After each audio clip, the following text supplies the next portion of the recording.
Del Colegio de Ingenieros de Venezuela presenta. RCR presenta a María Alejandra Trujillo en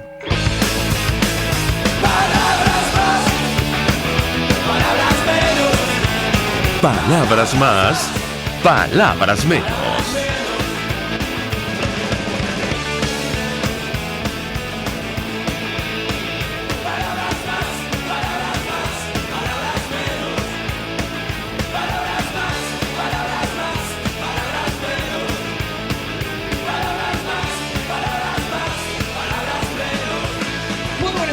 Radio Caracas Radio, lo mejor este viernes 5 de junio del año 2020. Todo el equipo que trabaja para ustedes a partir de esta hora los saluda. En la producción, María García. En la redacción, Jackson Vargas.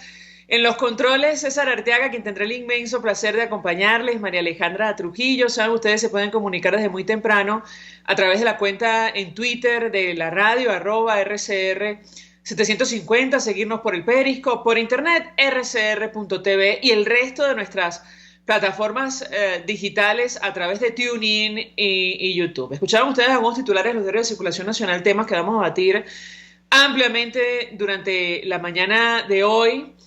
Bueno, hace algunos días, saben ustedes, Nicolás Maduro y el resto del equipo que lo acompaña criticaban duramente los excesos policiales de las autoridades en los Estados Unidos. Bueno, en Venezuela esto no es nuevo, lamentablemente, y el gremio periodístico ha encendido las alertas por el caso de la periodista Carol Romero. Ella se encuentra desaparecida. Sindicato Nacional de Trabajadores de la Prensa denunciaba lo ocurrido con esta productora y periodista.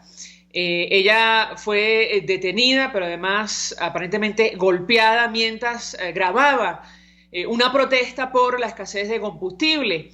Esto en el Junquito. Escribió el Sindicato Nacional de Trabajadores de la Prensa hace algunas horas. Rechazamos una nueva mentira con la que pretenden perseguir a los periodistas y medios de comunicación libres e independientes en este país. Exigimos a las autoridades que actúen para garantizar los derechos de la periodista Carol Romero, que en ese momento llevaba 12 horas desaparecida. Alertamos que la Guardia Nacional, luego de haber violentado el derecho a la protesta y de golpear y desaparecer a la periodista, pretende responsabilizarla de las agresiones en la fotografía y de alterar el orden público, una fotografía que publicaba el sindicato en redes sociales.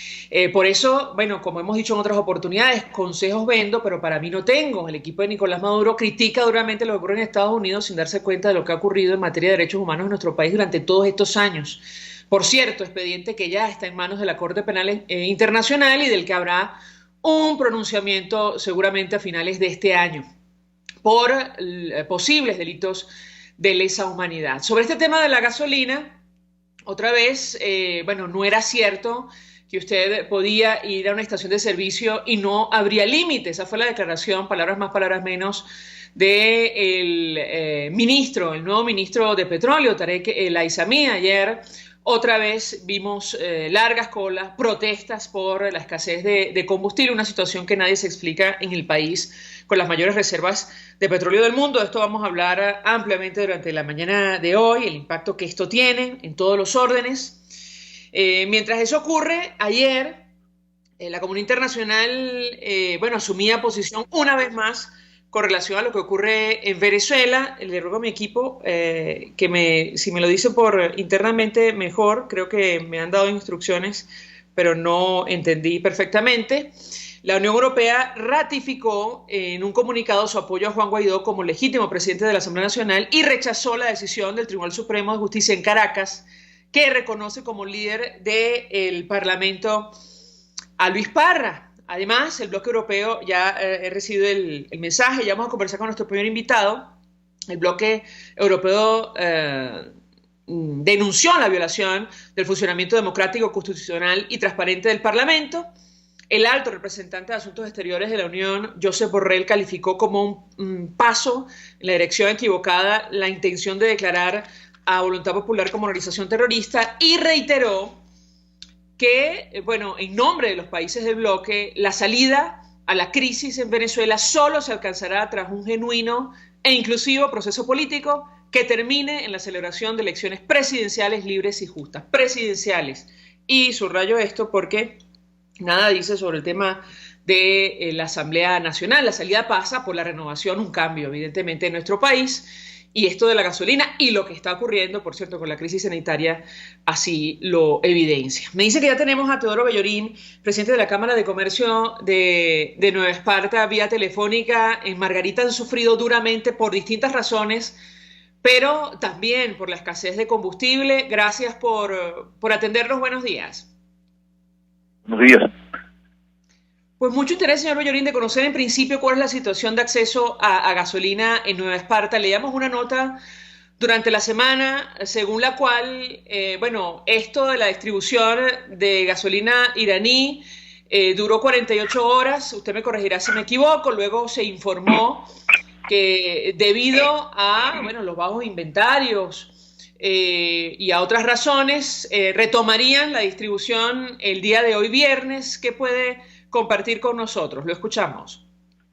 Sí, bueno, la situación de gasolina de Nueva Esparta para nosotros comenzó a ser inédita, ¿no? Nosotros durante muchísimos años, mientras el resto del país padecía de esta severa situación de ausencia de gasolina o de limitada disponibilidad de gasolina, en Nueva Esparta no presentaba este problema hasta que comenzó la pandemia. Sí, evidentemente la semana pasada comenzaron a surtir gasolina, anteayer se agotó, también había una gran necesidad de gasolina, la gente fue a surtirse para poder llenar de nuevo su tanque y poder circular. La gasolina se agotó anteayer, se anunció que ya llegó el bus que está descargando y que a partir de esta tarde, la tarde de hoy viernes, se comenzaría nuevamente el reabastecimiento, ¿no? De nuevo con los controles de placas, ¿no? Se rodaron las placas, las que tocaban ayer comenzarán a tocar hoy y así sucesivamente, ¿no? Lo que se evidencia es, que la medida tal como está implementada no funciona, es muy complicada, muy desordenada, la organización brilla por su ausencia. Y desde hace mucho tiempo, desde hace algunas semanas atrás, nosotros hemos venido señalando desde Margarita que la solución a esto es el manejo de la gasolina por el sector privado. Margarita vive experiencias importantes de esto cuando hubo la apertura petrolera en los finales de los años 90. Las estaciones de gasolina en Margarita hubo una competencia interesantísima con compañías multinacionales, más compañías locales que manejaban las estaciones de servicio, que tenían la distribución de la gasolina con flota propia. Y realmente comenzaron a aparecer también en las estaciones de servicio lo que después se llamó tiendas de conveniencia, ¿no? Sí, Margarita fue pionera en eso, aquí hay una experiencia en eso. Y mucho antes de eso, en épocas mucho más atrás, la gasolina era traída en Gabarra por empresarios margariteños para surtir las pocas estaciones de gasolina que había en ese entonces, ¿no? Pero nosotros como empresarios estamos dispuestos y hemos hecho la propuesta de que eso sea un sector de la economía que esté en manos privadas para que de verdad haya eficiencia. No creemos en esa dualidad de precios a lo que conduce a perversas manejo de ese producto, a tergiversaciones y así no es como vamos a avanzar. De resto, Nueva Esparta sigue padeciendo una situación muy dura por la segregación que hemos tenido a raíz de la epidemia en sus comienzos. Si bien es cierto que la epidemia es algo muy serio, que hay que tomarla muy en cuenta y que hay que ser muy responsable en esto no es un juego. Nosotros primero como ciudadanos, luego como empresarios, tenemos que cuidarnos muy bien y tenemos que entender que esto es peligrosísimo, pero no ha sido justo con Nueva Esparta que mientras en el resto del país se abrieron los horarios a 9 sectores económicos, en Nueva Esparta nos dejaron por fuera. No pedimos que haya que se abra totalmente el comercio, pero sí que sectores que son importantes y que son complementarios de los sectores normales, que esa discriminación para Nueva Esparta no se dé. Lo mismo que el levantamiento o el confinamiento que tenemos en 3 municipios de los 10 que tiene Margarita, ¿no? Consideramos que ya los factores han sido controlados y que es necesario que esos 3 municipios del estado sean nuevamente abiertos para que la circulación sea mucho más efectiva no solamente por la parte comercial, sino también por la parte humanitaria. Aquí, Margarita es muy pequeña, y entre un municipio y otro hay familiares que se deben visitar, que uno quiere saber, conocer, llevarle alimentos, medicina. Eso creemos nosotros que es muy serio, y creemos que ese levantamiento, ese cierre de estos 3 municipios se levante lo más pronto posible, al igual que homologar a Nueva Esparta con las mismas medidas de flexibilización que tuvo el resto del país al comienzo de esta semana. Esa es un poco la situación por la cual estamos atravesando en estos momentos. Señor Ollerín, usted menciona varios temas. Vamos a ir tocando cada uno. Con relación a la gasolina, digamos, no es el primer vocero del sector privado que habla de la posibilidad de asumir la distribución del combustible. La pregunta que yo le haría es cómo poner en práctica una iniciativa de esta naturaleza con un producto que no existe. Y se lo comento porque, la situación de las refinerías en nuestro país, que en su momento producían incluso para exportar, producían combustible para la exportación, luego de cubrir el mercado interno, es lo que ha llevado el equipo de Nicolás Maduro a, comprar gasolina iraní. ¿Cuál sería el planteamiento? Es decir, si no existe el producto para su distribución. Lo escuchamos. A ver, gasolina en Venezuela evidentemente que no hay. La producción de gasolina comenzó a ser escasa desde años atrás. Ya se estaba surtiendo el país con gasolina importada, y en estos momentos, aparentemente, por las informaciones que manejan los expertos, no se produce gasolina. ¿Dónde hay gasolina? Bueno, en el resto del mundo hay gasolina, muy cerca de Venezuela, y muy cerca de Margarita hay gasolina, en Trinidad hay gasolina, en Curazao hay gasolina, en México hay gasolina, por poner puertos que están relativamente cerca, por un poco más allá de los de México. En Estados Unidos hay gasolina, tanto en la costa oeste como en la costa este hay gasolina. El Estado evidentemente no tiene dinero para invertir en gasolina. El sector privado sí le dan garantías, sí, pero esto no pasa solamente por una disposición del gobierno, esto pasa también por algo que hemos venido nosotros hablando desde hace también meses atrás, o semanas atrás, el acuerdo nacional. Aquí tiene que haber un acuerdo nacional entre los sectores del gobierno y los sectores de la oposición para que se permita, para que se logren acuerdos, para que así como se logró en el caso de la medicina, también se logre en el caso de la gasolina, que el sector privado pueda importar gasolina, alejado de las limitaciones que en estos momentos las sanciones internacionales privan sobre el país. Eso no es difícil de lograr. Es cuestión de sentarse y comenzar a concretar acuerdos. En eso nosotros hemos estado bastante claros y hemos sido bastante firmes. Pero es que además, si bien es cierto que pensamos como país, también es muy cierto que pensamos como región. Nueva Esparta es diferente. Nueva Esparta es diferente geográficamente, Nueva Esparta es diferente desde el punto de vista económico, siempre lo ha sido, desde el punto de vista cultural, desde el punto de vista histórico. Nueva Esparta tiene antecedentes que nos permiten señalar de que aquí podemos nosotros desarrollar cosas con anticipación a lo que pueda suceder en el resto del país. La preparación que Nueva Esparta ha venido teniendo para enfrentar las crisis económicas que ya teníamos antes de esto y que se recrudece, es una preparación que nos coloca en posiciones de arrancar con buen pie cuando de verdad haya la reconstrucción del país. Aquí hay infraestructura, aquí hay disposición, aquí hay ánimo, hay esperanza, y se ve. Estamos ahorita en una de la peor situación que ha vivido Venezuela en los últimos años, en este siglo y en el anterior. Bueno, en Nueva Esparta hay inauguraciones de negocios interesantísimos en estos momentos. ¿Eso qué significa? Que hay confianza, que se cree en lo que aquí estamos haciendo y vamos a hacer, porque estamos en disposición de eso, porque aquí queremos esta tierra. Entonces, eso es importante, en eso estamos nosotros muy claros. Ahora, ¿eso qué pasa? Insistimos, pasa por concretar acuerdos sobre cómo vamos a avanzar en este país. Ese acuerdo es imperativo, el tiempo se sigue agotando, y el ejemplo de la parte de las medicinas es palpable. ¿Sí? Más allá de la medicina también se puede ir al sector de los combustibles y se puede seguir avanzando en otros sectores. Por ejemplo, la electrificación del país es desastrosa. El sistema eléctrico de Venezuela atraviesa una de las peores crisis.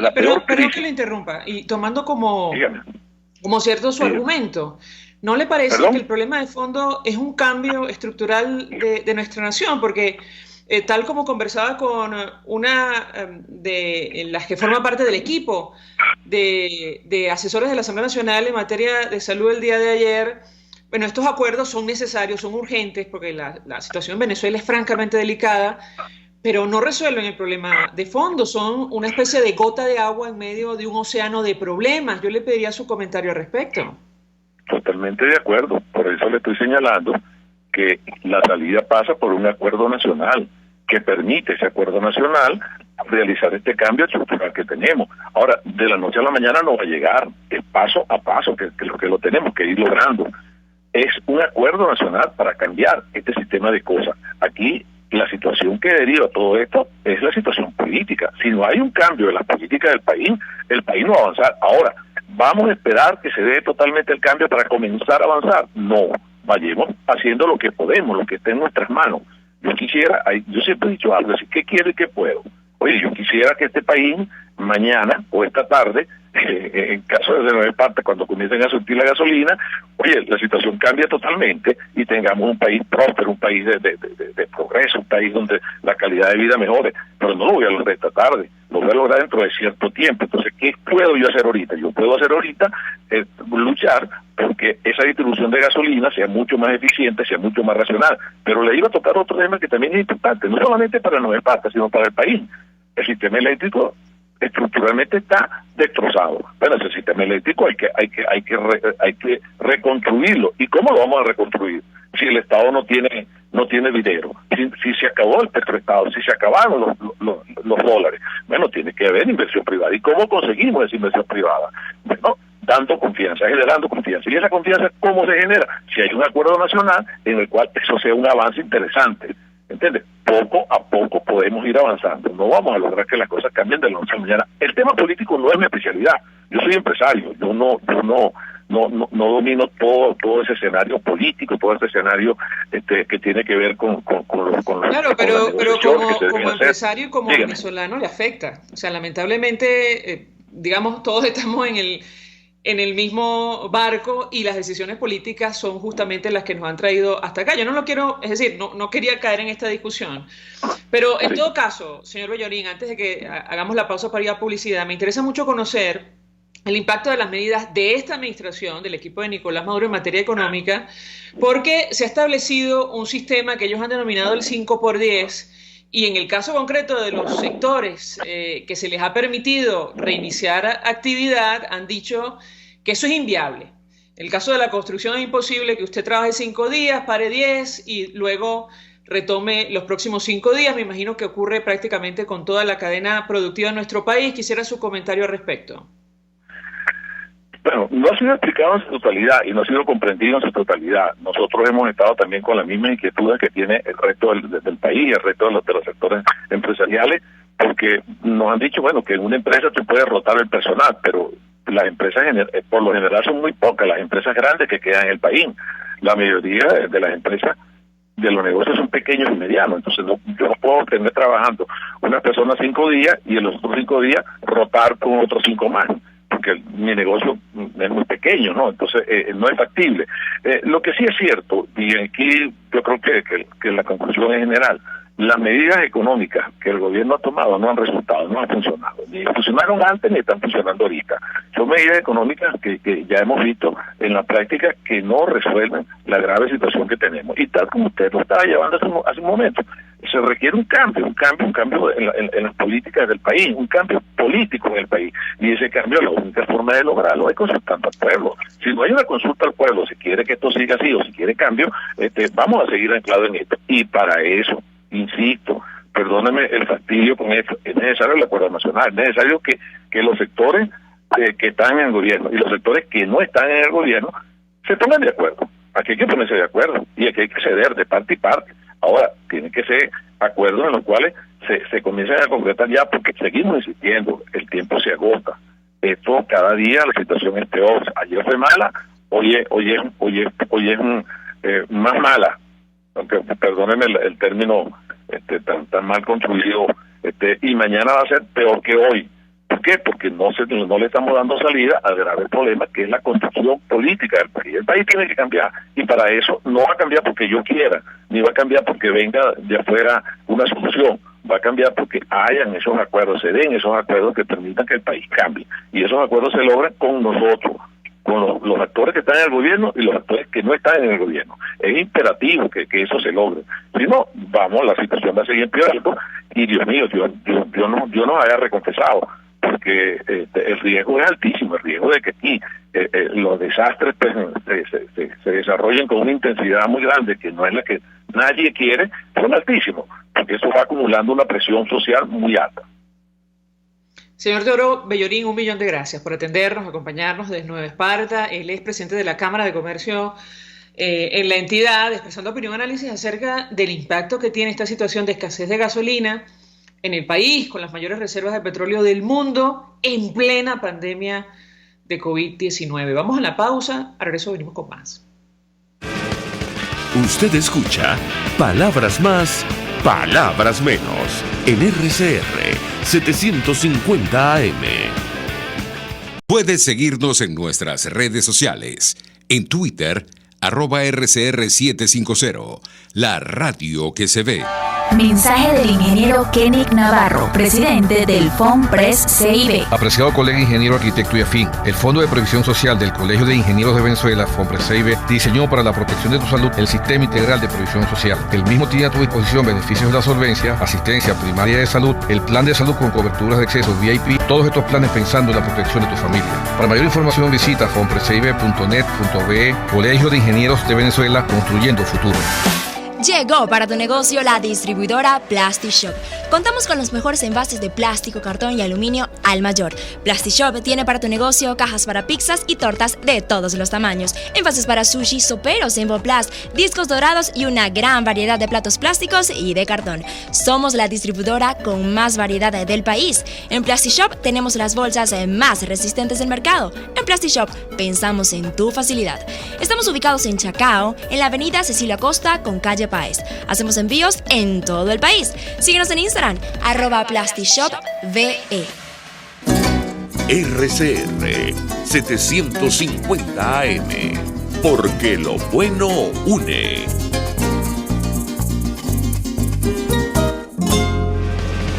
Todos las piensan, todos las escuchan, y María Alejandra Trujillo te las dice. Palabras más, palabras menos. Continuamos, amigos. Palabras más, palabras menos. Nos acompaña Francisco Acevedo, primer vicepresidente de Conindustria. Una vez más, gracias por atendernos. Muy buenos días. Buenos días, María Alejandra. Un gusto conversar con usted. Antes de hablar del tema de la gasolina, el impacto que la escasez de combustible y, esta especie de desorden en la distribución de gasolina iraní, yo le pedía un comentario porque ha dicho usted recientemente que producto de la pandemia han cerrado 400 empresas en el sector que usted representa, ¿correcto? Sí, bueno, la información exactamente es que hay las posibilidades de aproximadamente 400 empresas cierren en consecuencia de la pandemia del COVID. Es una estadística que tenemos estimada del número de empresas que pueden estar cerrando como consecuencia de esta pandemia y de la política económica que con referente a la pandemia toma el gobierno. Ahora, ¿cuántas empresas quedarían? Porque francamente esto preocupa y mucho, señor Acevedo. Cuando llegó el expresidente Chávez al poder, había más de 12.000 industrias en nuestro país. Usted me corregirá si me equivoco porque hablo de memoria. Y me parece que 2019 cerró con poco más de 2.000. Si hicieran 400, ¿cuántas quedarían? Lo escuchamos. Sí, correcto. Para el año 98... Venezuela tenía un parque industrial cercano a las 13.000 empresas, 12.900 empresas aproximadamente industriales. Para finales de 2019 cerramos aproximadamente 2.200 empresas industriales, pues indudablemente estaríamos por debajo de las 2.000 si en el año 2020 vemos el cierre de 400 empresas o 350 empresas. Cualquier número cercano a los 400 nos va a colocar en un sector industrial menor a las 2.000 industrias a nivel nacional.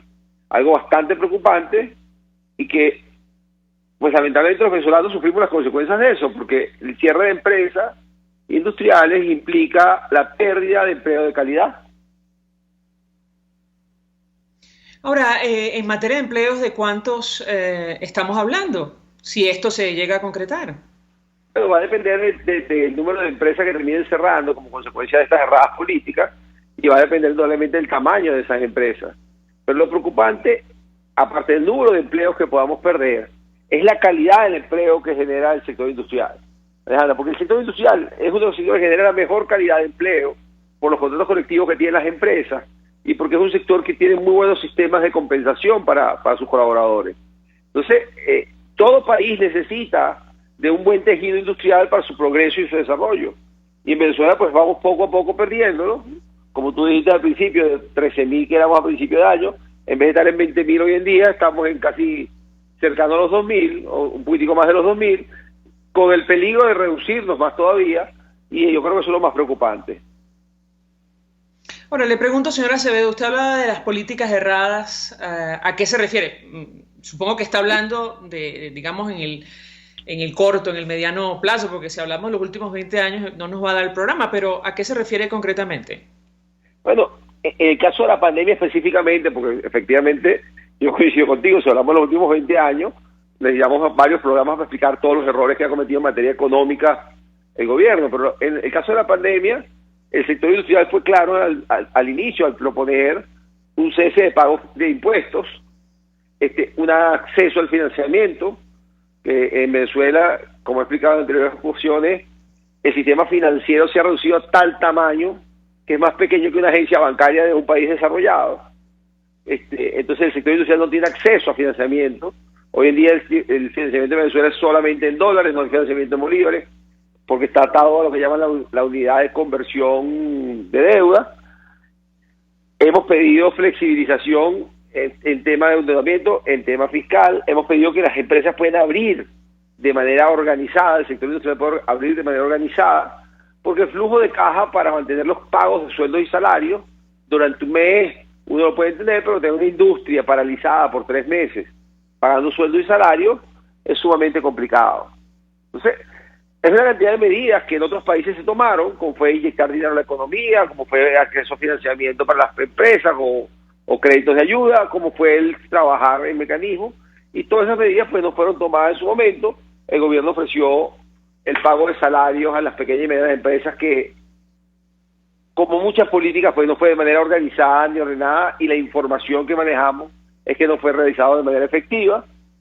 Se redujo el encaje legal solamente en 7 puntos, lo cual no permitió tener acceso a créditos de algunas especiales bajo estas circunstancias. Eso tiene al sector pues sumamente debilitado como consecuencia de eso. Si hablamos de las políticas económicas de los últimos años, bueno, creo que necesitamos varios programas para explicar todos los problemas en los cuales hemos incurrido. Hay una medida en específico que ha generado preocupación, incluso confusión, que tiene que ver con esto del 5x10. Esto no se ha visto en ninguna parte. Pero nos han dicho del sector privado, aquellos que representan, digamos, a las áreas que se les ha permitido cierta apertura económica en medio de la pandemia, que es sencillamente inviable. Eso de trabajar 15 días, parar 10. Quisiera su comentario al respecto. Mira, lo que yo tengo entendido, y esto yo no tengo una fuente oficial que me lo pueda validar, que el 5x10 es un sistema parecido al sistema que utilizan los sistemas de vigilancia, cuando trabajan 12,24. Es decir, no es que la industria va a trabajar 5 días y va a parar 10. Eso es totalmente inviable e imposible de implantar. Yo lo que tengo entendido es que tú debes de crear grupos de trabajo que puedan trabajar 5 días y retirarse 10 días a la cuarentena. Y un otro grupo de trabajo los siguientes 5 días, y el tercer grupo de trabajo, el tercer grupo trabajaría los últimos 5 días, para que el día 20 se reactive el primer grupo. Es decir, es la persona la que va a trabajar 5x10, no la industria. Es decir, esa usted es la le va a información pagar que yo tengo hasta ahora. Pensar que una industria puede trabajar 5 días, volverse a pagar las máquinas. Días y trabaja solo 5. Trabaja solo 5, correcto. ¿Y eso es viable, señora Acevedo?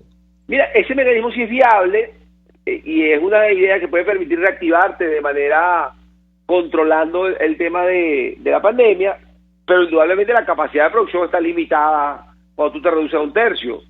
Y la pequeña industria pues le puede ser mucho más complicado, la pequeña y la mediana, porque no tienen suficientes colaboradores para poder dividirse en grupos.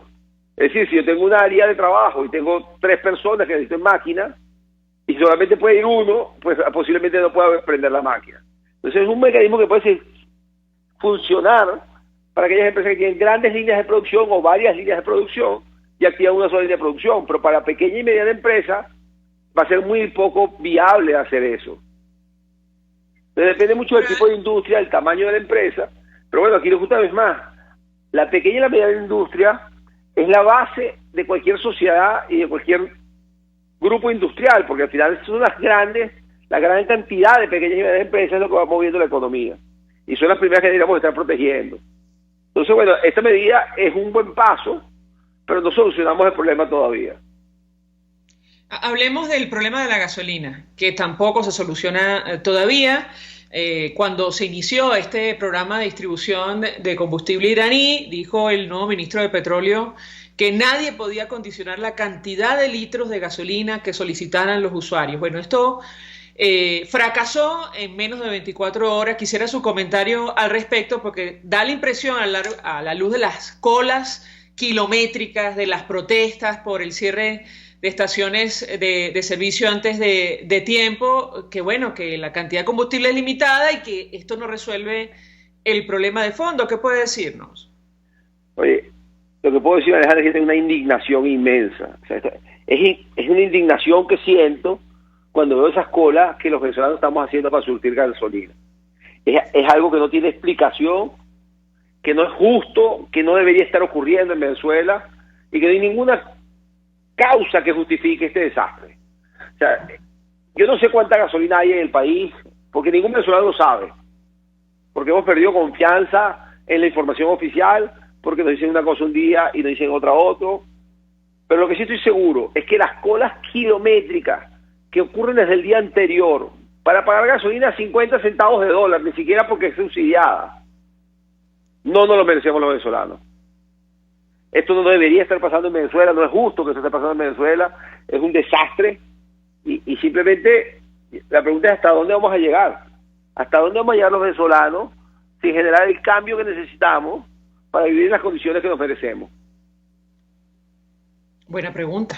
Ahora, le trasladaría otra inquietud, porque da la impresión que tampoco es viable desde el punto de vista económico que los trabajadores de cualquier sector pasen todo el día en una cola para llenar el combustible de su vehículo sin la garantía de que esto ocurra. Es decir, ¿qué impacto ha tenido en la práctica, señor Acevedo? Bueno, lo que vemos es que hay gente que pierde un día de trabajo y te dice no puedo ir a la oficina, no puedo ir a la fábrica porque no quiero echar gasolina. Es algo que uno entiende que puede estar ocurriendo y simplemente el impacto es inmenso. Bueno, piensa que tú pierdas un día de productividad de la semana. Es un 20% de los días laborales. Sin garantía de que usted tenga acceso a combustible, con lo cual tendría que perder otro día seguramente. Bueno, eso sería más grave todavía, pero el menor daño posible es un día de productividad, es 20% de productividad. ¿Cómo levantas un país con 20% de improductividad a consecuencia solamente de echar gasolina? No estoy hablando de los cortes de luz, de la falta de insumos, de cualquier otro evento que nos afecte a la productividad en Venezuela. Es algo que de verdad que es inaudito que esté pasando. Ahora, tengo que preguntarle cuál es la capacidad de trabajo ahora mismo del sector industrial en nuestro país. En estas condiciones, ¿qué información maneja usted, señor Acevedo? Mira, al principio, Alejandra, de la pandemia, el sector industrial estaba cerca del 21% en promedio, y recordemos siempre que con la industria manejamos cifras estadísticas y hablamos de promedio, de la capacidad instalada. Y estamos empezando a ver un pequeño repunte de la demanda cuando llegó el COVID. Hoy en día, pues hay sectores que todavía se mantienen 100% paralizados, que ya llevan a cumplir 70 días desde que el 13 de marzo fue decretada la primera cuarentena, que no han arrancado sus plantas, y sectores como es el de alimentos, que se han mantenido continuamente trabajando, y el sector farmacéutico, por ejemplo, que se ha continuado trabajando. Y esos sectores se han visto afectados básicamente por el problema de la gasolina. Entonces ahí tenemos plantas que pueden estar al 40% por debajo de lo que ya estaban, ¿ok? Hasta plantas que pueden estar trabajando al 80-90% de lo que estaban, es decir, la misma demanda, pero después tienes el sector industrial no prioritario que se encuentra totalmente paralizado. Y eso es el sector que nos tiene muy preocupados, porque ya llevan más de 70 días sin generar flujo de caja, y bueno, el pago de los salarios de los colaboradores es complicado mantenerlos. ¿De qué sector estamos hablando para que los amigos oyentes entiendan, señor Acevedo? Mira, todos los sectores no prioritarios, ahí te puedo mencionar, calzado recientemente fue activado, así que no entra en ese grupo, porque en esta nueva medidas del 1 de junio el sector de textil y calzado fue reactivado. Y ahí hago un paréntesis para decir algo que no tiene sentido que yo active el sector de textil y calzado si no activo toda la cadena comercial. Porque si el comercio no está abierto, la fábrica hace los zapatos, pero no tiene dónde despacharlos. Es importante, y es uno de los errores del gobierno, que no entiende que la economía está integrada y que hay que seguir toda la cadena para poder reactivar un sector. Porque si yo reactivo el sector de zapatos y no tengo la zapatería abierta, bueno, no podemos hacer la continuidad de la cadena. Entonces, bueno, tenemos sectores como, por ejemplo, el sector de pinturas, colchones, metalmecánica, o sea, todo aquello que no es alimento y medicina, y que no entró el decreto del 1 de junio, como es textil y calzado, que sí entró, se encuentra todavía paralizado. Y son sectores que se ven afectados, y que, bueno, son puestos de trabajo que estamos perdiendo o que están sufriendo las consecuencias de esta paralización, una menor remuneración, con una menor compensación y sobre todo con un nivel de angustia y de estrés adicional al que ya tenemos por toda la situación del país. Entonces, los venezolanos cada vez somos sometidos a más angustia y a más estrés, que nos genera muchísimo daño en nuestra calidad de vida. Y es donde yo digo que tenemos que tomar acciones, donde los venezolanos tenemos que buscar la solución de fondo a este problema que estamos viviendo. Hay que darle un giro de 180 grados a la economía venezolana que nos permita recuperar calidad de vida. No podemos seguir discutiendo si la gente come o no come. La vida no consiste solamente en comer y respirar.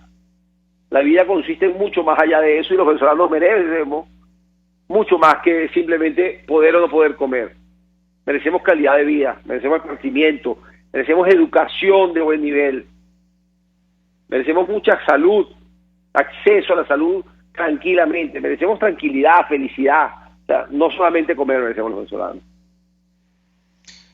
Francisco Acevedo, un millón de gracias por atendernos, acompañarnos la mañana de hoy, primer vicepresidente de Conindustria, expresando opinión, análisis, compartiendo información valiosa acerca del impacto de esta crisis en el sector que él representa, y hablamos concretamente de la escasez de gasolina, no nos cansamos de repetirlo, en el país con las mayores reservas de petróleo del mundo. Vamos a la pausa y ya venimos. Estás escuchando Palabras Más, Palabras Menos, por RCR 750 AM. Puedes seguir nuestra programación a través de rcr.tv, la radio que se ve. Mensaje del ingeniero José Peraza, tesorero del FOMPRES CIB. Estimado colega ingeniero, arquitecto y profesional afín, el Colegio de Ingenieros de Venezuela y el Fondo de Previsión Social, preocupado por la salud de tu familia, ha diseñado un sistema de salud integral que coloca a tu disposición y que contiene asistencia primaria de salud, ambulancia, hospitalización, cirugía, oftalmología, dermatología, fisioterapia, psicología, odontología, farmacia y funerario. Para mayor información, visítanos a nuestros portales cib.net.be, fomprescib.net.be, Colegio de Ingenieros de Venezuela, construyendo futuro. En la crisis se encuentran las oportunidades. Aquí en Sin Estrés se las mostramos con invitados especiales que nos regalan sus experiencias por una Venezuela mejor. Cada tarde, de lunes a viernes a las 3, desde el emprendimiento, la educación, la salud y el entretenimiento. Por nuestra calidad de vida se nos hace necesario tomar un respiro del agobio diario, dedicar unos minutos a la salud mental y emocional para vivir sin estrés. Sin Estrés, de lunes a viernes a las 3 de la tarde por RCR 750 AM y rcr.tv, la radio que se ve. En RCR somos vanguardia. Toda la programación de tu RCR también la puedes seguir a través de la internet. Audio y video en tiempo real. Noticias y mucho más. No te pierdas ni un segundo de nuestra programación. No hay excusa ni cadena que valga para que dejes de escucharnos. Ingresa a rcr.tv, la radio que se ve. RCR 750 AM, porque lo bueno une. Información, opinión, contraste. María Alejandra Trujillo está en Palabras Más, Palabras Menos. Continuamos, amigos, palabras más, palabras menos. Se suma a nuestra mesa de debate en esta parte del programa el profesor economista Ronald Balsa, él es decano de la Facultad de Ciencias Económicas y Sociales de la Universidad Católica Andrés Bello. Profesor, como siempre, gracias por atendernos. Buenos días. Profesor Ronald Balsa, ¿me escucha usted? Buenos días. Sí, me parece que tenemos allí problemas con esa línea telefónica o con el teléfono del profesor. Ya me dirá mi equipo cuando lo tengamos en la línea telefónica, él no me escucha a mí o yo no lo escucho a él. Y esto forma parte, bueno, lamentablemente del panorama en nuestro país, lo que está ocurriendo con los servicios públicos. Siempre citamos, porque lo hemos leído en varias oportunidades, el informe de la Alta Comisionada de Derechos Humanos de Naciones Unidas, Michelle Bachelet. Bueno, lo que ocurre con la electricidad, el agua potable, gas doméstico, sucede por la corrupción, el desvío de recursos, la subinversión en nuestro país. Creo que ya el mundo no se llama a engaño a propósito de lo que está ocurriendo en Venezuela. Y es fundamental porque del diagnóstico de lo que está ocurriendo dependerán las soluciones de fondo, que se traducen en el problema que hemos discutido la mañana de hoy, la escasez de combustible en el país con las mayores reservas de petróleo del mundo, una situación que absolutamente nadie se entiende, que incluso la revista Forbes, especialista en finanzas, describía como el teatro del absurdo o una situación, decía, y citamos, macabra, producto de las políticas de la administración en Venezuela, que han demostrado que no pueden hacer frente a la crisis, mucho menos a lo que está ocurriendo con la principal industria en nuestro país. Hace algunos días conversábamos con el ex superintendente de la refinería El Palito. Él ya está jubilado, el ingeniero Felipe Huacache, y nos contaba una situación no muy lejana, y es que Venezuela producía tanta gasolina que ese producto ese excedente tenían que exportarlo mensualmente. Bueno, hoy no existe combustible en nuestro país y por eso está este proceso de distribución de gasolina traída desde Irán, que nos ha costado millones de dólares en lingotes de oro de las reservas internacionales, según lo publicaba Bloomberg. Ya tenemos al profesor Ronald Balsa, a ver si tenemos suerte, profesor. Gracias por atendernos, buenos días. Buenos días, gracias por la invitación. Pues mucho interés de conocer su opinión y análisis acerca del tema que nos ocupa sobre la escasez de gasolina. Profesor, el impacto en la economía, este método de distribución no ha tenido éxito y sobre todo, digamos, este sistema dual de un combustible subsidiado 1.900% más barato que un combustible vendido en dólares. ¿Qué puede decirnos? Bueno, en primer lugar, el sistema de distribución falla no solo por su diseño, sino porque no hay suficiente para distribuir. O sea, esa es la primera falla evidente en esta situación, porque si pensamos en lo que ocurría hace unos 4 meses antes, en Caracas no había colas para la gasolina, sino muy ocasionales, a pesar de que la gasolina se estaba regalando. En cambio, en el Táchira y en el Zulia era muy frecuente que hubiera colas por gasolina. Cuando no hay algo que distribuir, el problema no es exclusivamente el del precio, sino el de la disponibilidad del bien. Y lo planteo así porque hemos pasado muchos años discutiendo sobre el precio de la gasolina y sobre las pérdidas enormes que ha causado, que mientras hubo gasolina, la gasolina fue distribuida a un único precio que era prácticamente cero, ¿no? A medida que la hiperinflación subió, que el bolívar perdió valor en el mercado paralelo, pues el precio real de la gasolina tendió a cero, al punto que era un ejemplo interesante ver cómo Caracas no había colas porque había suficiente gasolina para que todos los carros llenaran, nadie tuviera que llevar gasolina y depositarla en ninguna otra parte, nadie tuviera incentivos para revender gasolina porque había suficiente para los carros que estaban rodando en la ciudad, ¿no? O sea, los problemas de pronto eran de otro tipo, o sea, que no había cauchos, que los motores se dañaban y era muy difícil recuperarlos, es decir, el problema era otro. Pero para muchos ha sido muy evidente que esta situación era insostenible en el tiempo, o sea, que no era posible regalar la gasolina permanentemente, que los costos que eso tenía implicaban no tener recursos para otros fines. Lamentablemente PDVSA recibió bolívares del Banco Central durante todo ese tiempo que no se subió el precio de la gasolina y la hiperinflación nos fue tragando a todos, ¿no? O sea, si el precio de la gasolina hubiera sido mayor, PDVSA no hubiera recibido financiamiento posiblemente del Banco Central y no hubiéramos estado en esta situación en la que estamos. Ahora que llegamos acá, entonces el sistema de venta dual con dos precios tan diferentes, sin tener gasolina, sino nada más la de 5 barcos iraníes, o sea, porque hemos pasado 2 meses sin gasolina, significa que sin los barcos iraníes no habría nada que repartir, ¿no? O sea, pues nos coloca en una situación todavía peor, porque esa gasolina que llega, supuestamente hay que hacer una cola de horas para conseguirla y una vez que se está en la cola no hay garantía de salir de ella con gasolina y sabemos que hay incentivos para que alguien la venda la barata a quien la vende cara y bueno, finalmente no se haga nada por el bien de la empresa porque no sabemos cuál es la contabilidad, no sabemos cuánto costó esa gasolina, no sabemos directamente quién se va a quedar con los recursos de la venta de esos 5 barcos iraníes, no sabemos nada sobre la recuperación de la refinería, o sea, no sabemos absolutamente nada de cómo se va a resolver un problema que tiene años entre nosotros.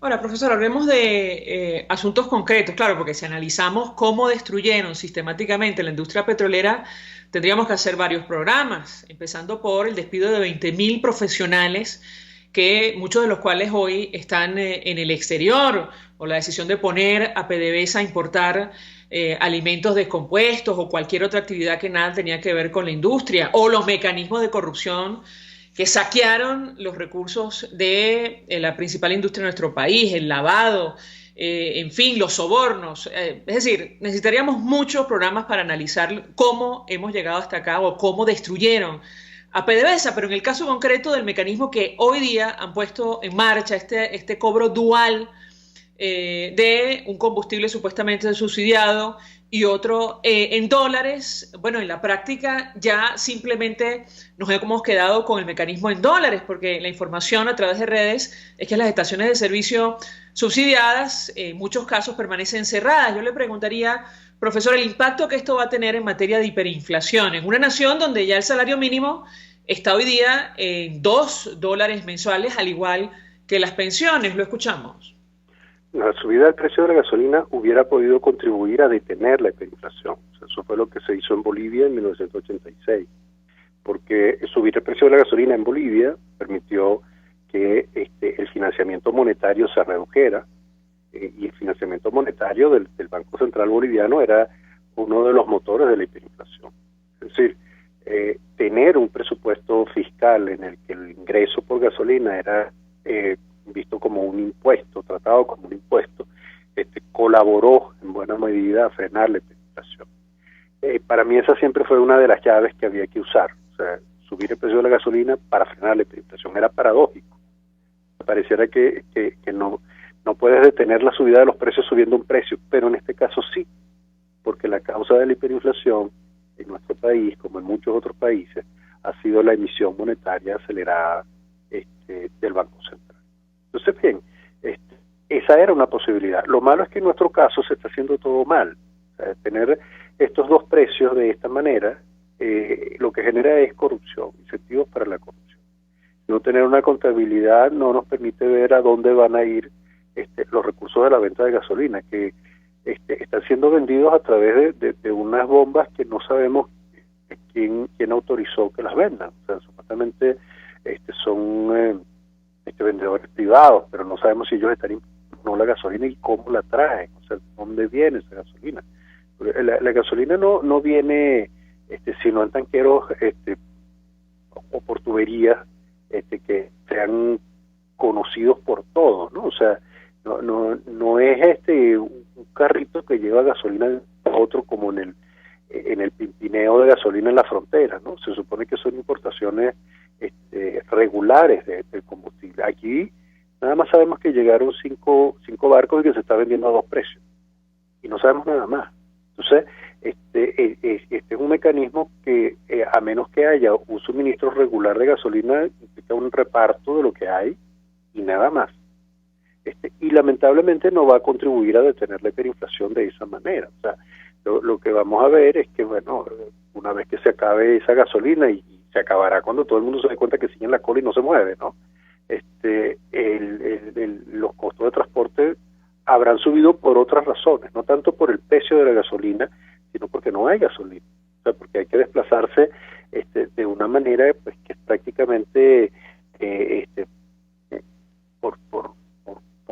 porque la gasolina que paga al mayor postor, de pronto no quien está en una bomba, sino quien necesita para moverse de un sitio a otro y le pregunta a otro si tiene. O sea, es la venta más informal de gasolina en peores condiciones que nosotros podemos tener, porque además sabemos que lo que se está vendiendo está en 5 barcos, o sea, más nada. O sea, es como una subasta de lo que hay, porque así como fue una propaganda enorme para poder decir que se estaba violando las sanciones o no se estaban haciendo cumplir las sanciones porque Irán iba a entrar al mar venezolano, así sabemos que eran solo 5 barcos. O sea, porque la publicidad fue tan clara y tan contundente que sabemos que solo entraron 5 barcos, más nada, ¿verdad?